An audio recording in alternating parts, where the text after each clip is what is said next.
Welcome back, Guardians. And today we'll be talking about a certain Guardian, much like yourselves, that has impacted the world of Destiny in many ways and has touched upon many subjects and has talked to many people and has influenced many others in his work and his actions.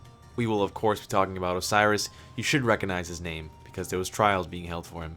We will cover as to why there were trials in the first place. Osiris might be someone you actually know, someone who is deeply philosophical, who questions life. He served as the Speaker's apprentice for a certain amount of time. He's also a veteran of the Six Fronts, which, as you already know, if you're not new to this channel, is a very important battle. He's all around a well-respected warrior. He was actually recommended by Saint 14 to become the Vanguard's commander, where Zavala is now, but maybe Osiris would be there if it wasn't for all his actions. But going back to him being an apprentice of the Speaker sent out almost like a transmission out into space, hoping that Osiris would get back to him, because unfortunately the Speaker did exile Osiris from the last city because of his obsession with the Vex, and he was corrupting the minds of many Guardians, asking too many questions, which sounds kind of suspicious, being kicked out for that. But what you're thinking of is not why he was kicked out. He was kicked out because he was asking questions that would question Guardians' humanity or their lives. Stuff that makes you stay up in the middle of the night thinking, why are we here and is this even real? Questions like that. But in the words of the Speaker, this is what he said, speaking to Osiris even though he actually wasn't there. "You were a mighty warrior. I watched you at the Six Fronts and heeded the call of Saint 14 to appoint you as Vanguard commander.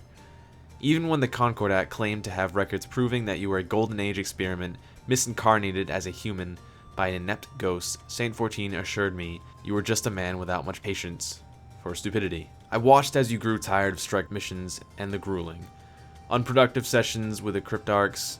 That was when I took you under my wing. I saw our future with you, but your curiosity was voracious. How much of a Guardian's personality memories were true? How much has been fabricated by their ghosts? Did Guardians share particular personality traits and willingness to yield to authority and tendency to do anything anyone asks for the promise of uncertain reward? A blind knight-errant mentality? Had the Traveler manufactured all of you as living weapons?"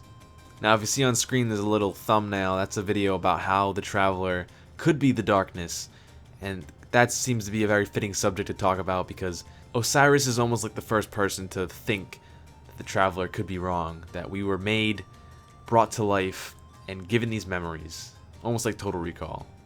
Just blind warriors serving this figure we have no idea about. And how much do we know is true? We were just resurrected by a ghost. How do we not know that the ghost filled our memories, erasing them, tampering them? We don't know all that. But that's what Osiris questioned. Going back to the little transmission, "I admit I found your questions divisive and disloyal. I feared you might be capable of breaking your unity when the city's position had grown tenuous. Why divert attention away from the Traveler, our only hope?" And then it got worse, dabbling in Thanatonics, Ahamkara lore, chasing after Zur and the tricks of the Nine, launching expeditions into the Reef and beyond at a time when ships were irreplaceable. Your quest split Guardians along ideological lines. This was your greatest crime. Hunters chose to pursue your visions instead of protecting refugees. Titans assembled teams to chase the legendary Vault of Glass instead of striking the Fallen, and Warlocks turned away from the study of the Traveler in favor of your ultimate obsession, learning exact nature of the darkness. When debate came argument and argument became acrimony, I realized you had already become a cult personality, attracting Guardians who wanted a clear idea of why they were fighting, what they were facing, and how they would win. I don't know where you have gone, but I can no longer send ghosts out to find you.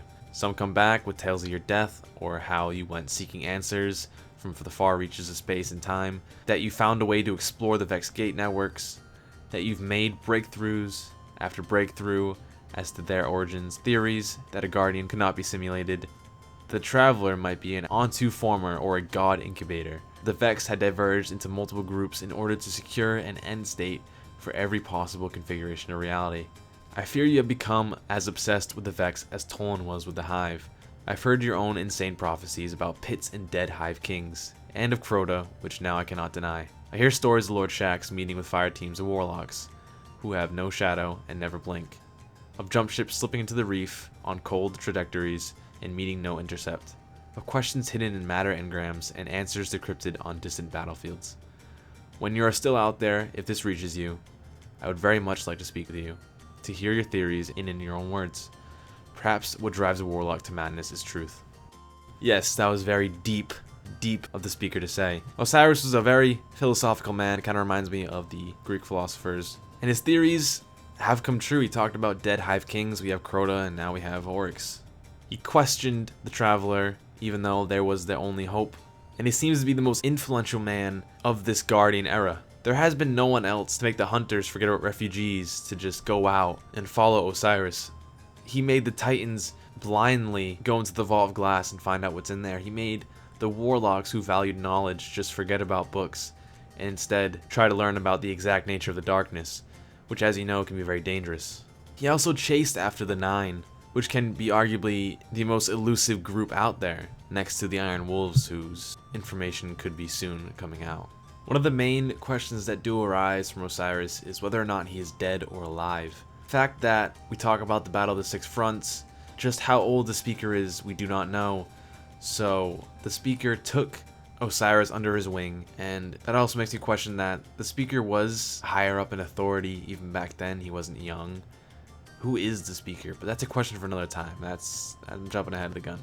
But his followers or disciples like Brother Vance, they refer to Osiris as being, he is at once alive and dead at the same time. Whether that's some figurative, he's dead physically, but his mentality will live on, or we just don't know, or he's ascended. This World of Destiny is getting very complicated very quickly. There's that. There's also one of the things that interests me the most about Osiris is that his ability to influence people and his power, just the sheer amount of people that followed him, gave him this rank that is just secretly running the city by himself, not actually being crowned the Vanguard commander or speaker of the Traveler. He's just this man that everyone adores and follows. At one point he held a council, whether it was before his banishment or after, I'm not sure, with the two powers of the solar system, the Queen of the Reef and the Nine. His arrangements with the Queen extend to his followers, explaining their presence in the Vestian Post. This is what allowed him to get Brother Vance into the Vestian Post and spread the word of Osiris. Apparently Eris Morn gives him reports, and he has also employed the Sunbreakers to work for him. So if you're a Titan, you're technically working for Osiris right now. Now on to the Trials of Osiris. With Brother Vance in the Vestian Post and him spreading the word of Osiris, the Trials of Osiris is something just like the Iron Banner, where it's tryouts. In the Iron Banner, you'd be an Iron Lord, whereas Trials of Osiris, they seek to recruit the toughest guardians for their cause. This is the Cult of Osiris, which I would not mind being a part of. I wish that was a faction. It's held in Osiris' honor, of course, and it'd be strange to find out if he was actually watching, because Sunbreakers go to Mercury. Maybe that's where Osiris is, but only time will tell. And if he actually is dead, that sucks, but he may be alive. But that seems to be all there is in Osiris. If you're wondering what he was a warlock and a human. That also reminds me, back in the very beginning of this video, I talked about how the Concordat claimed to have records proving he was a Golden Age experiment misincarnated as a human by an inept ghost.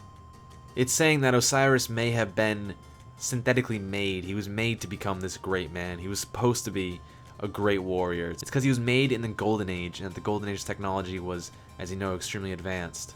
And maybe they found out that you can make super soldiers, and that Osiris is one of them.